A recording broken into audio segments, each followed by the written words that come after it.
लोग चला रहे हैं, नेशनल इनकम को कंटिन्यू कर रहे हैं। और नेशनल इनकम में मैंने आपको अब तक बेसिक कॉन्सेप्ट्स बताए, अपनी लास्ट क्लास में कन्वर्जन बताया। आज की क्लास में बता रही हूँ नेशनल इनकम कैलकुलेट करने का एक मेथड। और वो मेथड कौन सा है वो देखते हैं। राष्ट्रीय आय यानी कि नेशनल इनकम जब आप कैलकुलेट करते हैं तो आपके पास 3 विधियां हैं राष्ट्रीय आय निकालने की। पहली कहलाती है मूल्य वृद्धि विधि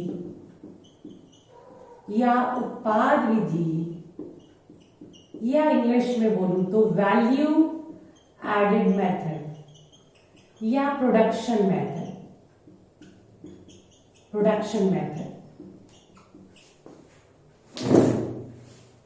सेकंड हमारे पास है आय विधि या income method. And third we have व्यय विधि या एक्सपेंडिचर मेथड। तीनों ही विधियां राष्ट्रीय आय एक जैसी कैलकुलेट करती है। क्यों? सर्कुलर फ्लो के कारण, चक्रीय प्रवाह के कारण। आप जानते हैं कि सबसे पहले उत्पादन किया जाता है वस्तुओं का। जितनी वस्तुओं का उत्पादन करेंगे उतनी ही आय पैदा होगी, इनकम पैदा होगी, और जितनी इनकम पैदा होगी उतना खर्चा होगा यानी एक्सपेंडिचर होगा, और फिर उतना ही आगे उत्पादन होगा। तो क्योंकि एक सर्कुलर फ्लो है, एक चक्रीय प्रवाह है, इसलिए चाहे आप किसी भी विधि से, किसी भी तरीके से आप इनकम कैलकुलेट करें, वो बिल्कुल सेम आएगी। मान लीजिए मैं ये जानना चाहती हूँ देश के अंदर राष्ट्रीय आय कितनी है या घरेलू आय कितनी है, तो मैं देखती हूँ टोटल इस साल उत्पादन कितना हुआ। तो जो उत्पादन हुआ वो घरेलू आय हो गई, उसमें विदेशों से प्राप्त, उसे अलग कर दो, विदेशों से प्राप्त शुद्ध साधन आय वो तो अलग ही रहेगी, उसको तो बाद में ऐड कर देंगे। मान लीजिए 100 रुपए का घरेलू उत्पादन किया तो उत्पादन हुआ आपका 100, तो उत्पादन से घरेलू आय हुई 100। अब जितने रुपए का उत्पादन किया, उत्पादन के साधनों को भूमि, पूंजी, श्रम, उद्यम यानी कि फैक्टर इनकम भी उतनी ही मिली आपको। अब जितनी फैक्टर इनकम मिली, लैंड लेबर कैपिटल एंटरप्रेन्योर को जितनी उनके हाथ में इनकम आई वो खर्चा भी उतना ही करेंगे, या खर्चा प्लस सेविंग उतनी करेंगे, तो उनका एक्सपेंडिचर उतना हुआ। यानी 100 रुपए की इनकम है तो 100 रुपए का खर्चा। तो चाहे आप काम किसी भी तरह से पकड़ लो, आप किसी भी तरीके से कोशिश कर लो, इनकम बिल्कुल एक जैसी आएगी। इसलिए हमारे पास 3 मेथड्स हैं। हम अलग अलग क्षेत्रों में अलग अलग मेथड से राष्ट्रीय आय निकालते हैं, जहां पर जैसा डेटा अवेलेबल होता है। जैसे मैन्युफैक्चरिंग यूनिट्स में उत्पादन का डेटा है, सर्विसेज यूनिट जहां सेवाएं प्रदान की जाती हैं वहां आय का डेटा मिल जाता है, फैमिलीज में, और इसके अलावा गवर्नमेंट में हमें खर्चों का डेटा तो हर जगह ही मिल जाता है। तो हम वहां से जहां जैसा डेटा अवेलेबल होता है वहां उस तरीके से राष्ट्रीय आय कैलकुलेट करते हैं। एक्चुअली हम इन तीनों ही विधियों से राष्ट्रीय आय नहीं कैलकुलेट करते, तीनों ही विधियों से क्या कैलकुलेट करते हैं? घरेलू आय, और उसमें फिर ऐड कर देंगे क्या? Net factor income from abroad, NFIA लिखो या NFYA लिखो, विदेशों से प्राप्त शुद्ध साधन आय। और जब ऐसा कर दोगे तो क्या आ जाएगा? तो आ जाएगी राष्ट्रीय आय। तो तीनों विधियों से कैसे आपको डोमेस्टिक इनकम कैलकुलेट करनी है, this you will have to find out in the next coming lecture, in the next coming classes. तो मेरी आज की क्लास का टारगेट है कि मैं आपको आय विधि से, मूल्य वृद्धि विधि अभी नहीं करवा रही हूँ, आय विधि से, इनकम मेथड से डोमेस्टिक इनकम कैलकुलेट करनी सिखाऊं। मैं डोमेस्टिक इनकम बोल रही हूँ यानी घरेलू आय।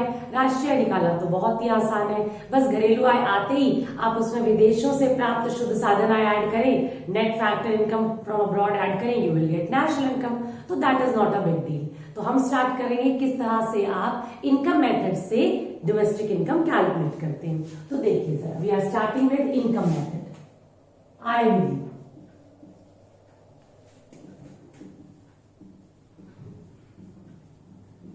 और मैं फिर हर बच्चे को बोलना चाहती हूँ, बुक खोलकर नोट्स अपने बनाइएगा। जब आप रजिस्टर खोल के बैठेंगे मेरी क्लास लेने के बाद, उसके बाद नोट्स अपने बनाइएगा। देखिए कितने अच्छे से सब चीजें क्लियर होती चली जाएंगी। किसी के भी दूसरे के नोट्स नहीं पढ़ने, अपने खुद के नोट्स तैयार कीजिएगा। हाँ जी, तो अब आ जाते हैं इनकम। अब ये सुनिए, अगर आप राष्ट्रीय डोमेस्टिक इनकम या राष्ट्रीय आय निकालते हैं इनकम विधि से, आय विधि से, तो आपका पहला स्टेप क्या होना चाहिए? आपको आइडेंटिफाई करना है, पहचानना है। Identify all producing units, producing enterprises using factors of production. Hindi में बोलूं तो आपको उन सभी उत्पादन की इकाइयों की पहचान करनी है जो उत्पादन के साधनों का यूज कर रहे हैं। पहला काम है पहचान करना। और जब आप पहचान करते हैं तो आप देखते हैं 3 क्षेत्र सामने आते हैं, प्राइमरी यानी प्राथमिक, सेकेंडरी यानी कि द्वितीयक, और टर्शरी यानी कि तृतीयक। सेवा क्षेत्र, 3 तरह के क्षेत्र सामने आते हैं, प्राइमरी, सेकेंडरी और टर्शरी, प्राथमिक, द्वितीयक और तृतीयक या सेवा क्षेत्र। ये तीनों ही क्षेत्र जो है वो क्या यूज करते हैं? फैक्टर ऑफ प्रोडक्शन, उत्पादन के साधन। कौन से होते हैं उत्पादन के साधन? भूमि, पूंजी, श्रम और उद्यम। आपको पहले ये पहचान करनी है, थ्योरी बता रही हूं। उसके बाद आपको देखना है to calculate the amount of factor income. ये कितना कितना साधन आय देते हैं आपको वो कैलकुलेट करना है। यानी ये भूमि को कितना रेंट दे रहे हैं, पूंजी को कितना ब्याज दे रहे हैं, उसके अलावा लेबर है उसको कितनी मजदूरी दे रहे हैं, या फिर आपका जो एंटरप्रेन्योर है, उद्यम है, उसको कितना प्रॉफिट दे रहे हैं। ये मैं पहले भी डिस्कस कर चुकी हूँ कि उत्पादन के साधनों को कौन कौन से इनकम मिलती है। तो अब आपने देखा कि लगान यानी कि किराया यानी रेंट, ये कैलकुलेट किया आपने। उसके बाद ब्याज मींस इंटरेस्ट, मजदूरी यानी कंपनसेशन ऑफ एम्प्लॉय, याद है आपको? अच्छा, पहले प्रॉफिट ले लेते हैं। प्रॉफिट यानी लाभ, और उसके बाद मजदूरी यानी कंपनसेशन ऑफ एम्प्लॉय, वेजेस। ये चारों फैक्टर ऑफ प्रोडक्शन की इनकम है, फैक्टर इनकम कहते हैं। और थर्ड स्टेप में आप इन जब चारों को ऐड करोगे, जैसे ही आप इन चारों को ऐड करोगे आपको मिल जाएगी डोमेस्टिक इनकम, NDPAT-FC यानी घरेलू आय। ये हम लास्ट क्लास में कन्वर्जन में डिस्कस कर चुके हैं कि फिर हमें मिल जाएगी घरेलू आय। और आप घरेलू आय में 4th स्टेप में क्या कीजिए? राष्ट्रीय आय निकालनी है आपको, और ये मैं लास्ट क्लास में करवा चुकी हूँ। राष्ट्रीय आय होती है NNPAT-FC। शुद्ध आपका क्या है? ये शुद्ध, सही नहीं, साधन लागत पर शुद्ध राष्ट्रीय उत्पाद, साधन लागत पर शुद्ध राष्ट्रीय उत्पाद, net national product at factor cost. और वो कैसे निकलेगा? ये जो आपकी घरेलू आय आई है यानी NDPAT-FC, इसमें आप विदेशों से प्राप्त शुद्ध साधन आय ऐड कर देंगे। अपने अपने मीडियम के हिसाब से आपको थियोरेटिकली ये 4 स्टेप्स आने चाहिए कि किस तरह से हम आय विधि से राष्ट्रीय आय निकालते हैं। ये भी थियोरेटिकल कंसेप्ट है, अभी थोड़ा और डीप में देखते हैं इसको, प्रैक्टिकली समझते हैं इसको।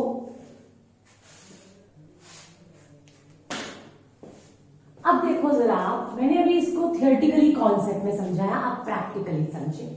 मैंने आपको कहा कि हम सीधा फर्स्ट स्टेप में ही घरेलू आय निकाल लेते हैं। क्या चीजें ऐड करके घरेलू आय, देखिए क्या चीजें ऐड करके, अब उनको मैं थोड़ा सा इलैबोरेट कर रही हूं। कैसे? देखिए, भूमि को जो आय मिलती है उसे आप कहते हो रेंट या किराया, प्लस उसमें ऐड करना होता है रॉयल्टी। अब एक एक करके समझते जाते हैं। ये मिलता है लैंड को, रेंट और रॉयल्टी। रेंट क्या है? रेंट मतलब आप जमीन के ऊपर कुछ भी बना रहे हैं, यूज कर रहे हैं फैक्ट्री के लिए, और आप किराया दे रहे हैं। उत्पादन करने के बदले में अगर आप जमीन के ऊपर बनाई गई किसी भी बिल्डिंग को यूज करते हैं तो वो किराया होता है, लगान होता है या रेंट होता है। ठीक है, लेकिन एक वर्ड इसमें मैंने और यूज किया, रॉयल्टी। रॉयल्टी मतलब जमीन के नीचे, लिख लीजिएगा आपकी बुक्स में है, जमीन के नीचे अगर कुछ उत्पादन के साधन है या जमीन के नीचे अगर कुछ पेट्रोल है या डीजल है या कोयला है या कोई भी मिनरल है, उसको यूज करने के बदले में आप जो भी पेमेंट करते हैं उसके मालिक को, वो रॉयल्टी है। इसको एक एग्जांपल से समझ लीजिए। मान लीजिए मैं महाराष्ट्र के किसी गांव में रहती हूं और मुझे पता चला कि मेरी जमीन के नीचे पेट्रोलियम के कुएं हैं या कोयले के खनिज हैं, कोयले की खदानें हैं, और गवर्नमेंट को भी पता चला, किसी खुदाई में मालूम चल गया। अब याद रखिएगा कि जमीन के नीचे कोई भी इस तरह का मिनरल निकलता है तो वो उस पर मेरा मालिकाना हक नहीं होगा, वो सरकार का होगा, देश का होता है वो, ये ध्यान रखिएगा। ऑफ कीजिए, माइक ऑफ कीजिए, जो बच्चे माइक ऑन करके बैठे हैं। तो वो जो सरकार का है, सरकार क्या करती है, सरकार मुझे उसके बदले में, है तो सरकार का, निकालेगी सरकार ही, लेकिन उसके बदले में मुझे कुछ पेमेंट करेगी, रॉयल्टी जिसे कहते हैं, क्योंकि जमीन मेरी थी। तो इसी, या फिर मान लीजिए मुझे एक्चुअली गवर्नमेंट ने कोशिश की, गवर्नमेंट ने ये कहा मुझे कि आपकी जमीन को एक तरह से हम किराए पर ले रहे हैं, इसके उसका किराया मुझे मिल रहा है, लेकिन किराया ऊपर के लिए नहीं मिल रहा, जो नीचे उसमें असेट है, संपत्तियां हैं, उसका प्रयोग करने के लिए, वो है सरकार का, पर मुझे उसके बदले में कुछ रेंट मिल रहा है, and that is called what, that is called royalty. Hindi में भी इसे रॉयल्टी ही कहते हैं। हिंदी में आप इसे किराया कह सकते हैं यहां, और ये रॉयल्टी का रॉयल्टी रहेगा। तो ये मिला जमीन के बदले में, जमीन को उत्पादन के साधन के रूप में यूज करते हैं अगर आप, then you are getting rent and royalty. ठीक है, ये एक चीज हुई हमारी। अब बात करते हैं ब्याज। ये मैंने एक बॉक्स लगा लिया। प्लस अगर आप कैपिटल को यूज करते हो तो यानी कि पूंजी को, तो उसके बदले में आपको देना पड़ता है ब्याज। ब्याज मतलब इंटरेस्ट, मैं दोनों मीडियम में लिख रही हूं, ये भी इसी में ऐड हो जाएगा, क्योंकि हम क्या ऐड कर रहे हैं, उत्पादन के सभी साधनों की इनकम ऐड कर रहे हैं, फैक्टर इनकम ऐड करें, फैक्टर इनकम। फिर फैक्टर इनकम होती है प्रॉफिट, अगली फैक्टर इनकम होती है प्रॉफिट। और बेटा प्रॉफिट यानी कि लाभ, इसके 3 पार्ट्स पढ़ाने वाली हूं आपको मैं।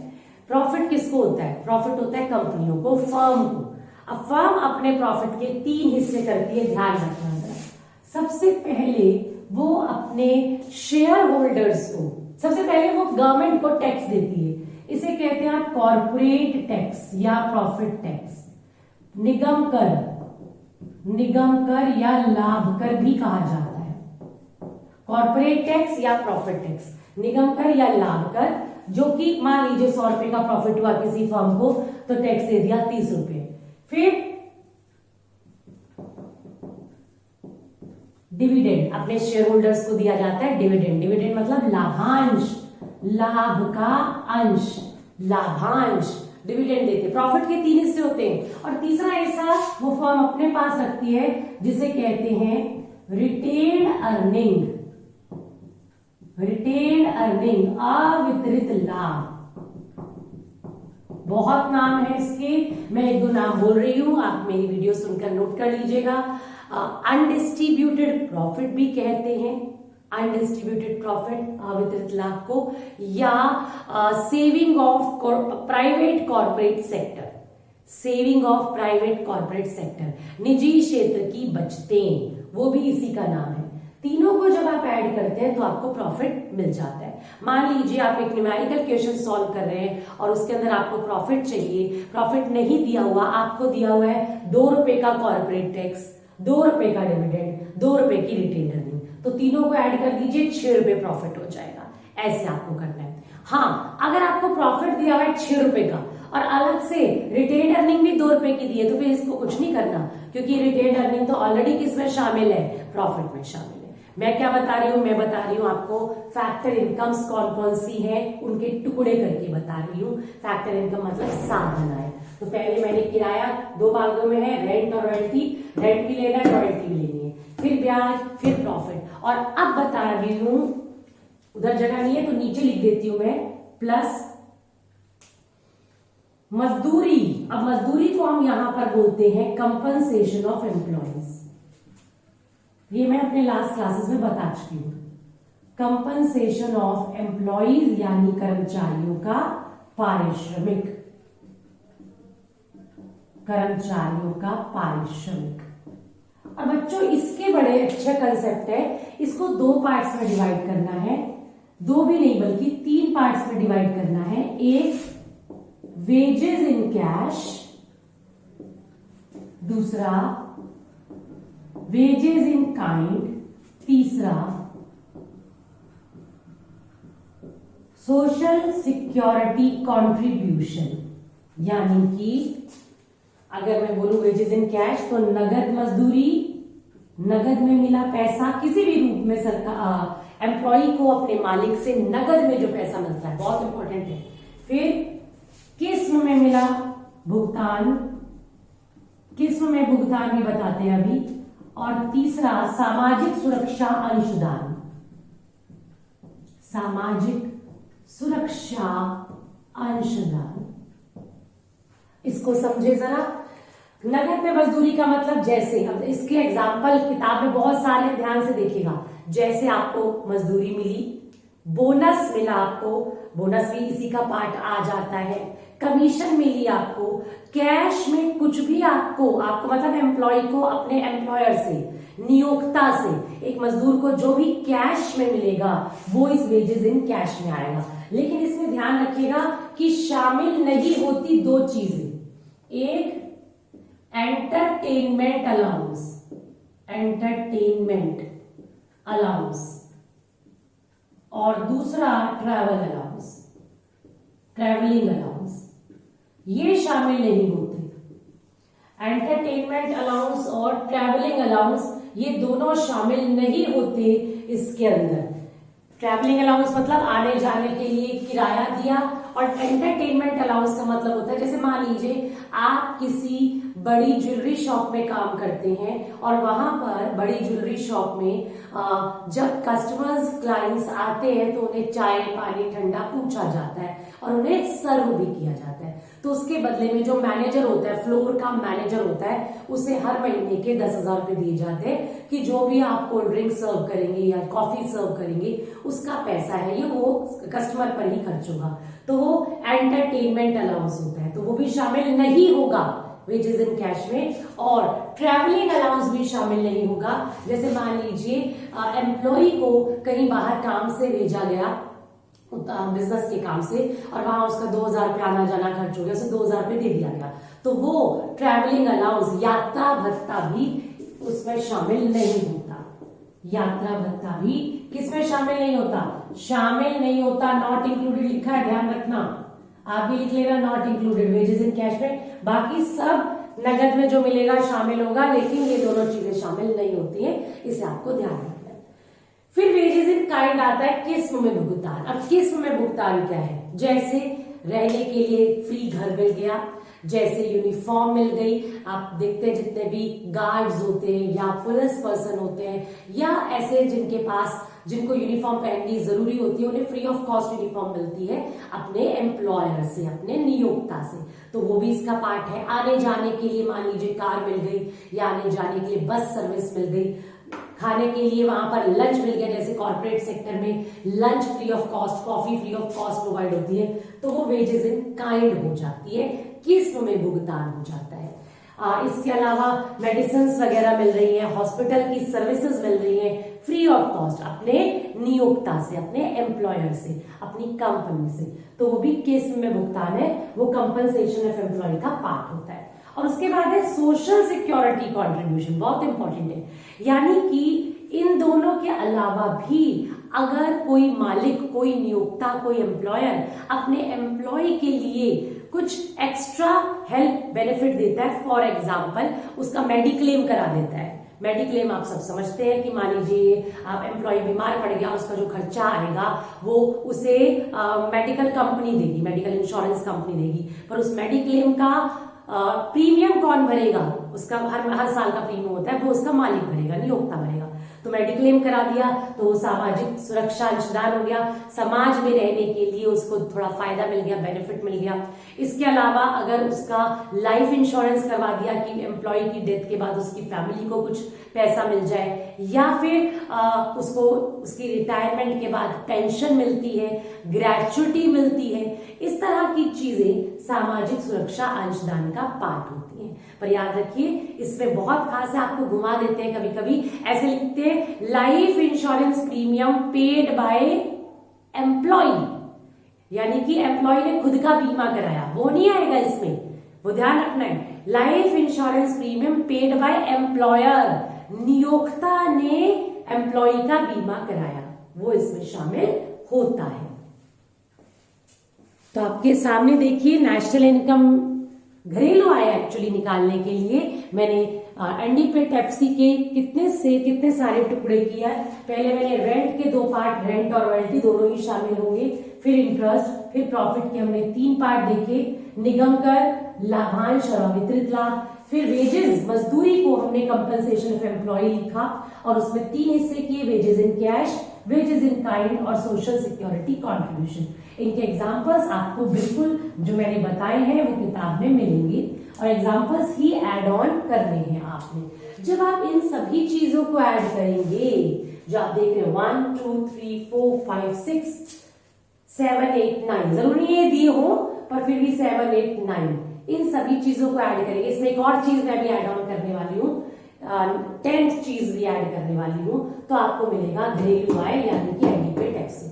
अब वो 10th चीज क्या है वो मेरे पास बोर्ड में स्पेस नहीं है, तो मैं अभी दिखाऊंगी कि एक और चीज मैं इसमें ऐड करूंगी तब एनडीपेट-एफसी आएगा। आप इसका, ये 3rd स्क्रीन है, इसका स्क्रीनशॉट ले सकते हैं।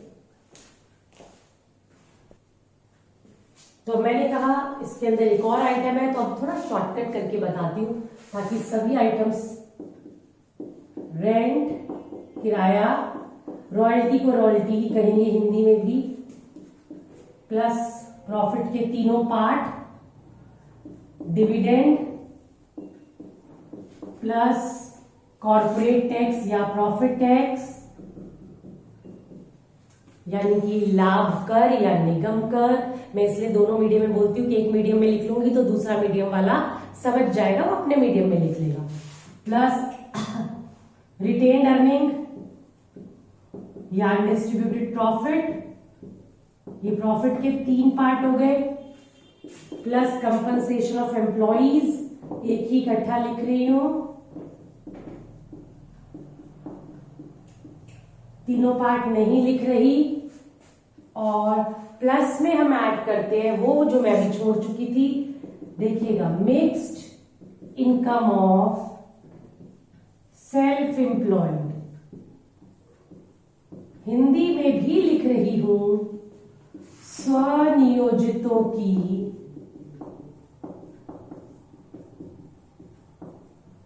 मिश्रित आय,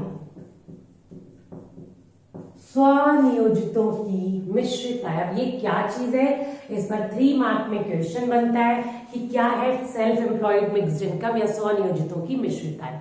तो सुनिए, बहुत सारे ऐसे एम्प्लॉयमेंट होती है, बहुत सारे ऐसे काम होते हैं, बहुत सारे ऐसे व्यक्ति होते हैं जो उत्पादन के लगभग चारों साधन अपने लगा के छोटा सा प्रोडक्शन यूनिट स्टार्ट कर देते हैं। भूमि भी खुद की, पूंजी भी खुद की, जमीन लैंड भी खुद का मतलब, और श्रमिक भी खुद और मालिक तो खुद हैं, उद्यम भी खुद है। कैसे, एक एग्जांपल देखते हैं। मान लीजिए एक ड्राई क्लीन शॉप ओपन की मैंने, और उस ड्राई क्लीन शॉप में जो दुकान चाहिए वो मेरी अपनी थी, तो किराया मेरा अपना हो गया, ठीक है, भूमि अपनी हो गई। तो उसके बाद उसमें थोड़ा मशीनें लगाने के लिए कैपिटल चाहिए थी, तो मैंने 2 लाख रुपया लगा दिया, तो पैसा भी मेरा अपना हो गया, तो ब्याज भी मैं खुद को दे रही हूँ।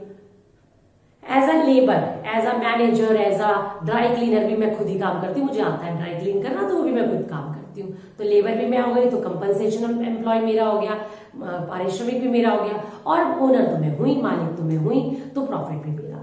अब देखिए जरा, कोई भी ऐसा व्यक्ति जो उत्पादन के सभी साधन अपने खुद के लगाता है, दूसरों के लिए काम नहीं करता, दूसरों के अंडर में काम नहीं करता, और उत्पादन के चारों साधन उसके होते हैं, बाहर से साधन नहीं खरीदता, नहीं किराए पर लेता, उसे कहते हैं सेल्फ एम्प्लॉयड, यानी कि स्वनियोजक, खुद का काम कर, खुद के लिए काम करने वाला, किसी के अंडर में एज अ लेबर वर्क नहीं कर रहा। अब क्योंकि जो भी वो कमा रहा है, वो जो उसकी कमाई है, उसमें से कुछ हिस्सा उसकी भूमि का किराया है, कुछ हिस्सा उसकी पूंजी का ब्याज है, कुछ हिस्सा उसकी लेबर का वेजेस है, कंपनसेशन ऑफ एम्प्लॉयज, और बाकी बचा हुआ हिस्सा उसका प्रॉफिट है। अब वो कहता है मैं कैसे तोड़ूं, मैं कैसे बताऊं कि लैंड का रेंट कितना, मैं कैसे बताऊं रॉयल्टी कितनी, या मैं कैसे बताऊं इंटरेस्ट कितना। भाई मुझे पता है, मुझे हर महीने का 50,000 रुपये बच जाता है, वो मेरा ही है सारा, क्योंकि उत्पादन के चारों साधन मेरे हैं। इंडिया में ऐसे बहुत सारे लोग हैं, तो ऐसे लोगों की इनकम जिनकी इनकम को 4 पार्ट्स में डिवाइड करना मुश्किल है। कौन से 4 पार्ट्स? रेंट, इंटरेस्ट, वेजेस यानी compensation of employees and profit. मुश्किल है, उनको इकट्ठा कर देते हैं और उसको कहते हैं इनकम ऑफ सेल्फ एम्प्लॉयड, स्वनियोजितों की मिश्रित आय। और वो भी एनडीपीएट-एफसी का ही पार्ट होता है, क्योंकि वो इन सबको ऐड करके बनाई हुई इनकम है। हालांकि बहुत कम होती है, लेकिन फिर भी it is a part of घरेलू आय। तो अब अगर आप देखो, मैं आपको एक चीज और बताती हूँ, जरा ध्यान से देखो। ये रेंट से शुरू करूंगी और यहां तक जाऊंगी, कहां तक? रिटेन अर्निंग तक, यानी प्रॉफिट तक। एक रेंट, दूसरा रॉयल्टी, तीसरा डिविडेंड, चौथा कॉर्पोरेट टैक्स, पांचवा रिटेन अर्निंग। अच्छा, इसमें मैं एक चीज भूली, इंटरेस्ट, वो भी लिख देती हूँ, प्लस इंटरेस्ट, वो नहीं लिखा था मैंने। अब मैं अपने इस ब्लॉक को बढ़ा देती हूँ। ये देखिए यहां तक ऊपर वाले ये जो 1 2 3 4 5 6 जिसमें से रेंट और रॉयल्टी इकट्ठा हो गया, ये प्रॉफिट का पार्ट हो गया, और इंटरेस्ट तो अलग है ही आपका। इनको अगर मैं ऐड कर दूं तो बच्चों इनका भी एक नाम है, इसे कहते हैं ऑपरेटिंग सरप्लस। कलेक्टिवली इकट्ठा प्लस कर दूंगी, प्रचालन अधिशेष, ऑपरेटिंग सरप्लस, प्रचालन अधिशेष। तो मैं ऐसा कह सकती हूँ सारे के सारे ऊपर वाले पार्ट, सिर्फ ऊपर वाले पार्ट प्रचालन अधिशेष है, प्लस ये कर्मचारियों का पारिश्रमिक, प्लस नियोजितों की मिश्रित आय। तो ये है एनडीपीएट-एफसी घरेलू आय। तो मैं जरा लिख रही हूं, देखिएगा जरा, मैं ऐसे भी लिख सकती हूँ। घरेलू आय क्या होता है? प्रचालन अधिशेष, जिसमें ऊपर के सारे पार्ट शामिल होते हैं, प्लस कर्मचारियों का पारिश्रमिक यानी कि compensation of employees, operating surplus, plus compensation of employees, plus मिश्रित आय यानी स्वनियोजितों की मिश्रित आय, दैट इज सेल्फ एम्प्लॉयड्स की मिक्स्ड इनकम। तीनों को अगर आप ऐड करते हो तो यू विल गेट एनडीपीएट-एफसी। और आपको पता है कि राष्ट्रीय आय कैसे बनानी है, ये मैं कन्वर्जन में सिखा चुकी हूं। और राष्ट्रीय आय होती है एनपीएट-एफसी, यानी कि साधन लागत पर शुद्ध राष्ट्रीय आय या उत्पाद। और वो कैसे बनाना है? जब आपको एनडीपीएट-एफसी मिल गया, यहां से लीजिए उसको और उसमें सिर्फ ऐड कीजिए विदेशों से प्राप्त शुद्ध साधन आय। शुद्ध वर्ड याद रखिएगा, ये हम लास्ट क्लास में डील कर चुके हैं। Then you will get what? राष्ट्रीय आय। This is your 4th screen. देखते हैं, एक क्वेश्चन मैं आपको करवा रही हूं प्रैक्टिकली। मेरे पास कुछ आइटम्स दिए हुए, उनका यूटिलाइज करती हूं। देखिए जरा एक क्वेश्चन, आप भी साथ साथ करें। मुझे कैलकुलेट करनी है घरेलू आय यानी एनडीपीएट-एफसी, और मुझे दिया है रेंट, रॉयल्टी, रेंट मतलब किराया, अपने मीडियम में लिख लीजिएगा, ब्याज मैं वैसे इंग्लिश में लिखती हूं, इंटरेस्ट होता है, कर्मचारियों का पारिश्रमिक यानी कि compensation of employees, then I have profit, पूरा प्रॉफिट है, और फिर है मिक्स्ड इनकम। और ये मेरे पास है 400, 200, 500, 1000, 500 एंड 1000। और मुझसे बोला गया घरेलू आय निकालिए। तो मैं किस तरह से क्वेश्चन करूंगी, घरेलू आय कैसे कैलकुलेट करूंगी, देखिएगा। मुझे पता है आय विधि से सबसे पहले ही स्टेप में मैं घरेलू आय निकाल सकती हूँ एनडीपीएट-एफसी। ये सबसे बड़ी बात है, मैं बार बार बोल रही हूँ। आय विधि से आप फर्स्ट स्टेप में ही डोमेस्टिक इनकम निकाल सकते हैं, एनडीपीएट-एफसी निकाल सकते हैं। तो देखें, एनडीपीएट-एफसी निकालने के लिए पहले मैं फॉर्मूला लिखती हूँ जो मुझे आता है ब्रैकेट्स के साथ। रेंट और रॉयल्टी क्योंकि एक ही फैमिली से बिलोंग करते हैं तो इसलिए मैं एक बॉक्स डाल देती हूँ, ठीक है। उसके बाद ब्याज आता है यहाँ पर यानी इंटरेस्ट, उसके लिए एक बॉक्स डाल देती हूँ। उसके बाद प्रॉफिट आता है, अब प्रॉफिट के टुकड़े नहीं है, चलिए फिर भी मैंने तो बॉक्स डाल दिया। और फिर आता है कर्मचारियों का पारिश्रमिक, जिसे मैं कंपनसेशन ऑफ एम्प्लॉइज बोलती हूँ, मैंने शॉर्ट फॉर्म में लिख दिया, आप पूरा लिखिएगा, शॉर्ट फॉर्म नहीं चलती। और फिर मिश्रित आय, मिक्स्ड इनकम, मैं दोनों मीडियम में बोल रही हूँ। तो आप देखिए जरा, मेरे पास क्या है, रेंट है 400, बॉक्स मैं नहीं खोलती हूँ, रॉयल्टी 200, ब्याज है मेरे पास 500, देन प्रॉफिट भी है मेरे पास 500, कंपनसेशन ऑफ एम्प्लॉइज पारिश्रमिक 1000 और मिश्रित आय भी है मेरे पास 1000। तो बस अब मैंने ऐड किया और मुझे मिल गया एनडीपेट-एफसी। वो आपको आता है कि आप ऐड कैसे करेंगे, 1000, 2000, 3000 और ये आ गया 3600। अब अगर आपसे क्यों 3600 आया, ये 1000 और 1000 2000 और ये 3000 3600 आया, आंसर गलत है। जो 2100 कौन बता रहा है भाई, 2100 कैसे आ गया? रेंट प्लस रॉयल्टी गलत बता रहे हो तुम, देखो जरा एक बार, ये 1000, 2000, 3000, 3600, ये आपकी 5th स्क्रीन है। अच्छा सुनो, अगर मान लो एनडीपेट-एफसी की बजाय कुछ और पूछा जाता, मान लो आपसे पूछते जीएनपीएट-एमपी बनाओ, मान लो आपसे पूछते जीएनपीएट-एमपी बनाओ, तो आप पहले स्टेप में यही बनाते हैं एनडीपेट-एफसी, पहले स्टेप में, याद रखिएगा। उसके बाद आप कन्वर्जन करते हैं। मैं आपके जानकारी के लिए बता रही हूं कैसे। एनडीपेट-एफसी निकाल लिया, अब कन्वर्जन आता है। नेट से ग्रॉस बनाने के लिए प्लस मूल्यह्रास डेप्रिसिएशन करोगे, डोमेस्टिक से नेशनल बनाने के लिए विदेशों से, यस, उसके बाद एफसी से एमपी बनाना है तो प्लस शुद्ध अप्रत्यक्ष कर, यस, दिया होगा तो आप सब लिख दोगे। अब जैसे इस क्वेश्चन में तो मैंने लिखा ही नहीं ना कुछ, मैंने फॉर्मूला लेकिन बता दिया। एक्चुअली मैं बताना चाहती हूँ राष्ट्रीय आय से आप कुछ भी कैलकुलेट कर सकते हो, लेकिन पहले स्टेप में क्या कैलकुलेट करोगे, एनडीपेट-एफसी। कुछ भी मांगा हो आप पहले स्टेप में वो नहीं करोगे, पहले स्टेप में आप घरेलू आय निकालोगे एनडीपेट-एफसी, उसके बाद उसे कन्वर्ट कर लोगे जो पूछा जाए उसके अंदर। कन्वर्जन आपको आता है, ये दूसरा स्टेप मैंने कन्वर्जन बता दिया। तो बहुत आसान होती है, इस तरीके से आप कैलकुलेट कर सकते हो डोमेस्टिक इनकम, और डोमेस्टिक इनकम कैलकुलेट होगी तो कोई भी इनकम आ जाएगी फिर आपके पास।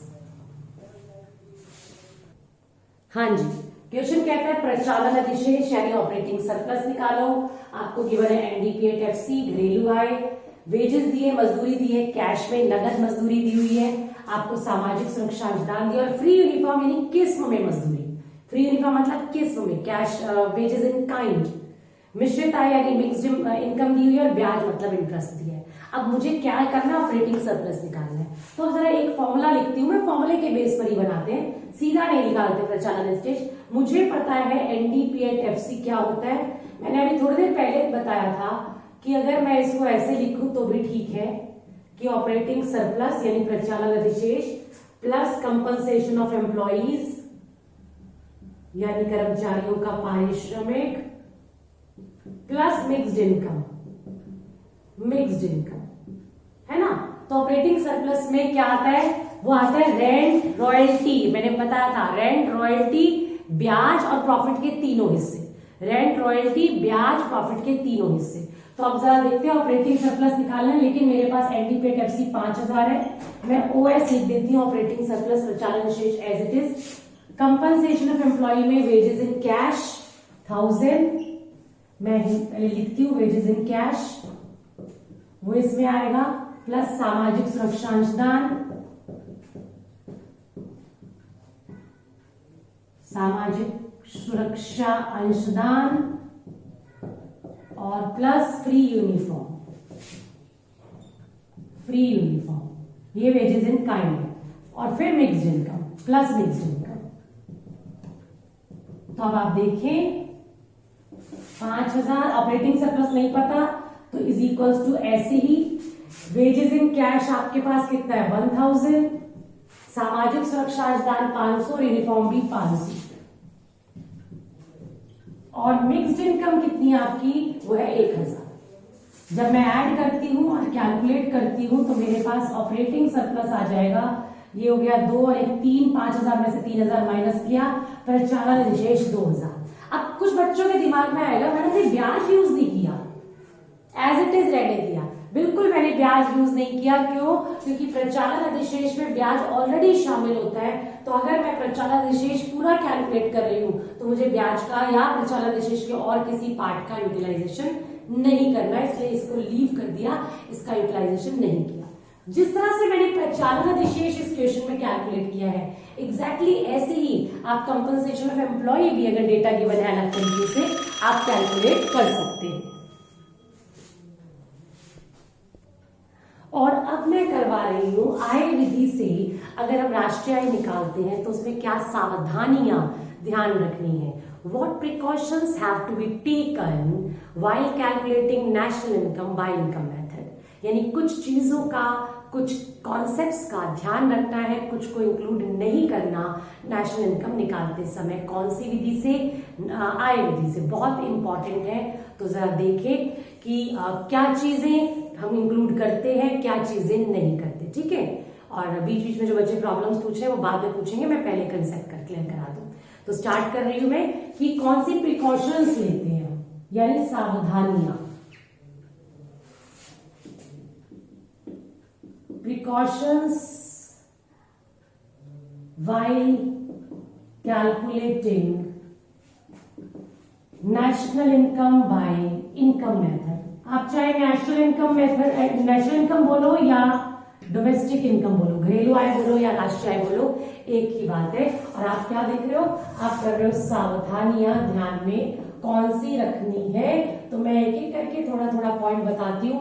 सबसे पहले इलीगल इनकम, मैं ऐसे लिखती हूं, नॉट इंक्लूडेड। नॉट इंक्लूडेड क्या शामिल नहीं करते आप? तो उसमें पहली चीज है इलीगल इनकम। इलीगल इनकम का मतलब हुआ आप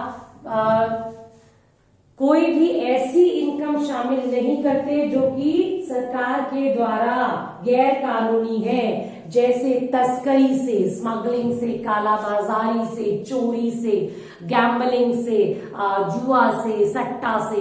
इस तरीके से कोई भी इनकम जो लीगल नहीं है, वो अगर आप उससे इनकम अर्न कर रहे हैं तो वो किसी भी कीमत पर देश की घरेलू आय में शामिल नहीं होगी। ये ध्यान रखिएगा, पहली चीज।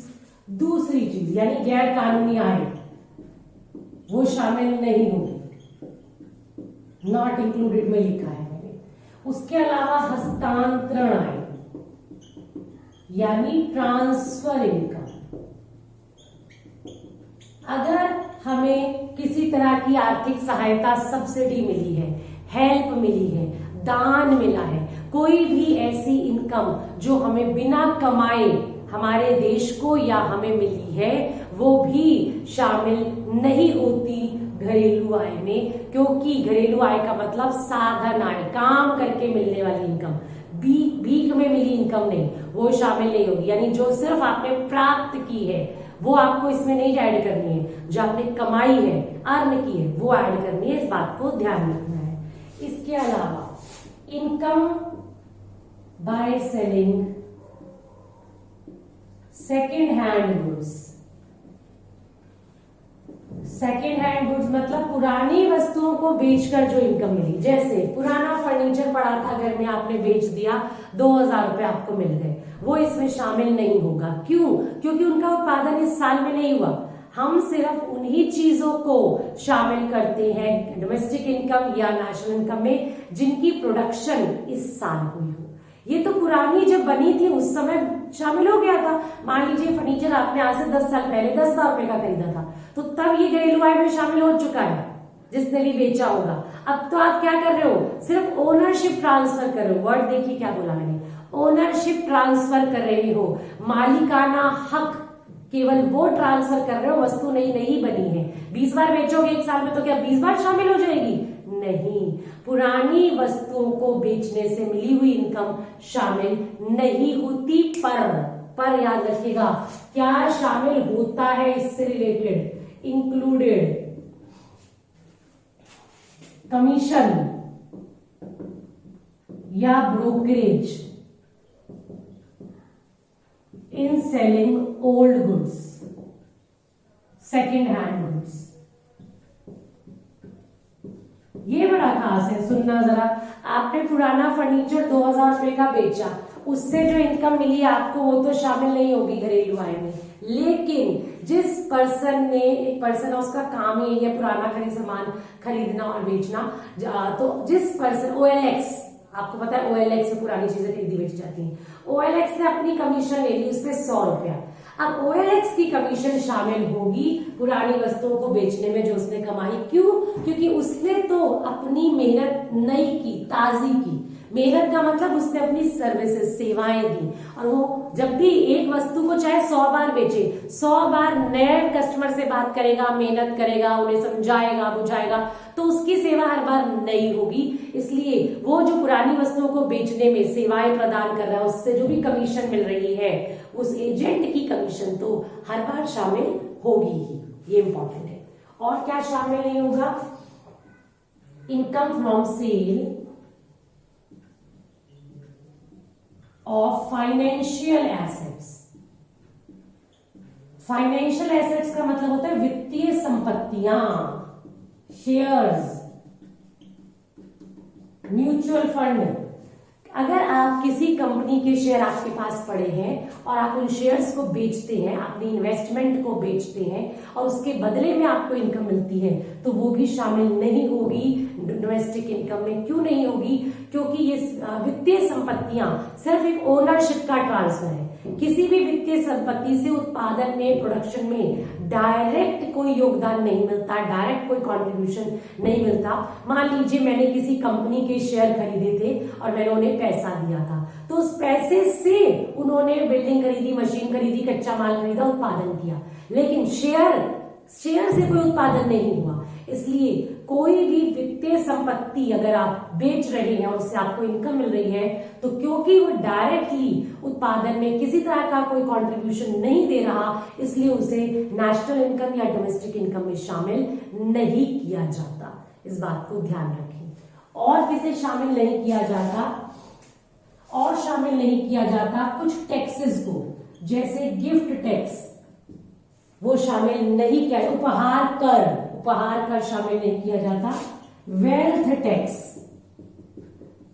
डेथ ड्यूटी, संपत्ति कर, डेथ ड्यूटी, मृत्यु कर। हाँ जी, ये भी होता है कि जब किसी की डेथ हो जाती है तो जो भी म्युनिसिपल कॉर्पोरेशन होती है, वहां डेथ सर्टिफिकेट लेने के लिए आपको कुछ छोटा सा टैक्स देना पड़ता है, वो डेथ ड्यूटी है। ऐसे ही वेल्थ टैक्स है। ये ऐसे टैक्स हैं जो आपकी पुरानी सेविंग्स में से, पुरानी बचतों में से आप पे करते हैं, ऐसा माना जाता है। तो इन्हें भी आप डोमेस्टिक इनकम कैलकुलेट करने के लिए शामिल बिल्कुल नहीं करते। इसको आपने ध्यान रखना है, ये बहुत इंपॉर्टेंट है। ये आपकी भूतकाल की बचतों से मिलता है, इसलिए आप इसे शामिल नहीं करते हैं। इसके अलावा बहुत खास चीज है जो मैं यहां लिख रही हूं, शामिल करते हैं imputed rent of owner occupied houses. अब हिंदी में क्या है? स्वकाबिज मकानों का आरोपित किराया। ये बहुत अच्छा पॉइंट है, आरोपित किराया। इसको समझें। आप अपने खुद के घर में रह रहे हैं, खुद के घर को यूज कर रहे हैं, उसका एस्टिमेटेड रेंट वो शामिल करते हैं। जैसे मान लीजिए आपका अपना मकान है, किसी बिल्डिंग के अंदर एक फ्लैट आपका है और फ्लैट नंबर 1, फ्लैट नंबर 2 पड़ोसी का है। पड़ोसी का फ्लैट किराए पर है, वो किराया देता है 20,000 रुपए महीना, आपका अपना फ्लैट है। तो आपकी इनकम, जब आप अपनी इनकम कैलकुलेट करेंगे तो जो किराया है ना, वो भी उसमें शामिल करेंगे 20,000। हालांकि आप किसी को नहीं दे रहे हो, लेकिन आप ओनर ऑक्यूपाइड हाउसेज मतलब मालिक खुद अपने घर में रह रहा है, तो उसका इम्प्यूटेड रेंट यानी अंदाजन किराया वो शामिल करेगा अपनी इनकम का पार्ट। क्यों? क्योंकि अगर वो इसे किराए पर दे देता तो उसे 20,000 रुपए इनकम मिलती, या अगर वो अपना घर नहीं होता कहीं और जाके रहता तो 20,000 रुपए खर्च होते जो कि बच रहे हैं। तो ये शामिल करते हैं imputed rent of owner occupied houses. और एक खास चीज जो शामिल नहीं करते, 6th point, interest on national debt. Interest on national debt, Hindi में बोलूं तो सरकारी ऋण पर ब्याज। देखो वैसे तो ब्याज पार्ट होता है फैक्टर इनकम का, मैं ऐड करवा रही हूँ अभी जितने भी ब्याज हैं, पर ये वाला जो ब्याज है ना, इंटरेस्ट ऑन नेशनल डेट, सरकारी ऋण पर ब्याज, इसका मतलब क्या है, सरकार ने आम पब्लिक से लोन लिया और हम ये मानते हैं कि लोन जो सरकार लेती है उस लोन का यूज वो उपभोग पर्पज के लिए करती है, कंजम्पशन पर्पज के लिए करती है, उत्पादन के लिए नहीं करती, ऐसा मान के चलते हैं। तो जिस पैसे का यूज प्रोडक्शन के लिए हुआ ही नहीं, उस पैसे पर अगर ब्याज मिल रहा है तो वो घरेलू आय में शामिल नहीं होगा। तो इसीलिए इंटरेस्ट ऑन नेशनल डेट, सरकारी ऋण पर ब्याज भी शामिल नहीं होता। ये आपको याद रखनी है चीजें। एक और एग्जांपल सुनना, मान लीजिए मैंने लोन लिया बैंक से और लोन लेकर कार खरीद ली, और अब मैंने वो जो लोन लिया है उसके ऊपर मैं 5,000 रुपए का ब्याज दे रही हूं, तो क्या बैंक की इनकम का पार्ट माना जाएगा, क्या डोमेस्टिक इनकम में शामिल किया जाएगा? तो आंसर है नो, घरेलू आय में शामिल नहीं किया जाएगा, क्योंकि मैंने जो लोन लिया, मैंने जो पूंजी ली, उसका मैंने उत्पादन में प्रयोग नहीं किया, मैंने तो क्या किया, कार खरीद ली उससे। तो अगर आप कोई भी पूंजी लेते हैं, कोई भी कैपिटल लेते हैं और लोन लेते हैं और उसके बाद उसको यूज प्रोडक्शन में नहीं करते, उत्पादन में नहीं करते, आप कंजम्पशन में करते हो, उपभोग में करते हो, तो उस पर दिया गया जो ब्याज है वो डोमेस्टिक इनकम में शामिल नहीं होगा। लेकिन हाँ, यही लोन अगर आपने क्या किया, मशीन खरीद ली, उसके ऊपर अब आपने ब्याज दिया उस लोन के ऊपर, तो वो उत्पादन में शामिल होगा। तो इस बात को ध्यान रखना है। कोई भी ऐसी इनकम जो आप पे कर रहे हो लेकिन आपने उस पैसे का यूज उत्पादन में नहीं किया है, साफ साफ लिखा है, तो आप उसे डोमेस्टिक इनकम में शामिल नहीं कर सकते। तो ये हमने प्रिकॉशंस देखी, सावधानियां देखी इनकम मेथड से, जब हम इनकम कैलकुलेट करते हैं तो कैसे कैलकुलेट, ध्यान रखना चाहिए किन बातों का। आज की क्लास की असाइनमेंट आपके सामने है, डिफाइन डोमेस्टिक इनकम यानी घरेलू आय को परिभाषित करना 1 नंबर। आय विधि से राष्ट्रीय आय निकालने के चरण लिखने हैं, इंग्लिश मीडियम वाले लिख सकते हैं कि write down the steps for calculating national income by income method. सारे स्टेप्स लिखने हैं, बुक का जरूर सहारा लीजिएगा, जरूर। प्रिकॉशंस बतानी है नेशनल इनकम निकालते समय इनकम मेथड से, सावधानियां हिंदी मीडियम वालों के लिए बता दूं, सावधानियां निकालनी है, लिखनी है आपको। तो जो मैंने सावधानियां इंक्लूड कौन सी करते हैं, नॉट इंक्लूड कौन सी करते हैं, सब आपको सेंटेंस में लिखना है, तभी नंबर मिलेंगे। फिर कंपनसेशन ऑफ एम्प्लॉय क्या होता है, कर्मचारियों का पारिश्रमिक, और इसके तीनों घटक, उसके पार्ट्स जरूर लिखना, किस्म क्या होती है, किस्म में क्या लिखते हैं आप, ये सब आपने जरूर देना है। उसके बाद आपके पास आ जाता है मिक्स्ड इनकम यानी सेल्फ एम्प्लॉयड की मिश्रित आय पर आपको नोट देना है इसमें। तो स्क्रीनशॉट ले लीजिए, टेक अ स्क्रीनशॉट। किसी ने कोई डिस्कस करना है तो बात कर लीजिए, पूछ लीजिए मुझसे। आज की क्लास में मैंने बस इतना ही कराना है।